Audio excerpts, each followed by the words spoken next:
Taas kamay kung sino nainitan ng heat index ng March, April, May 2025.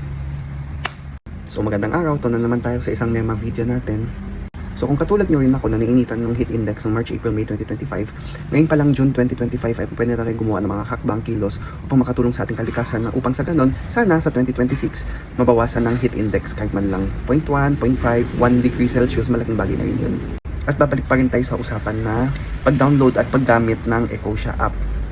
Dahil paulit-ulit kong sinasabi, ang Ecosia app ay isang search engine kung saan magta-type ka ng kahit ano at lalabas ang search results at may lalabas na ads. Doon kumikita si Ecosia. Si Ecosia naman ginagamit niya ang kanyang profit mula sa ads, ad revenue upang makapagtanim ng iba't ibang puno. Hindi lamang sa Pilipinas kundi sa buong mundo. Pero yun nga, hindi na nga necessarily sa Pilipinas sila nagtatanim all the time. So paminsan-minsan. So kahit man lang sa buong mundo, diba, maparami ang tanim na puno, mas madaming dahon na nagko-convert ng carbon dioxide into oxygen. Sa ganon, sana mabawasan ang init, wishful thinking, na hindi lang naman sa Pilipinas, kung syempre makikinabang din ng mga ibang bansa. Pero sa usapin naman ng Pilipinas, meron naman tayong mga NGO na nagko-conduct ng mga local native tree planting para nga pagdating ng March 2026 ay mabawasan ang ating maramdaman na heat index, utang na loob, napakainit.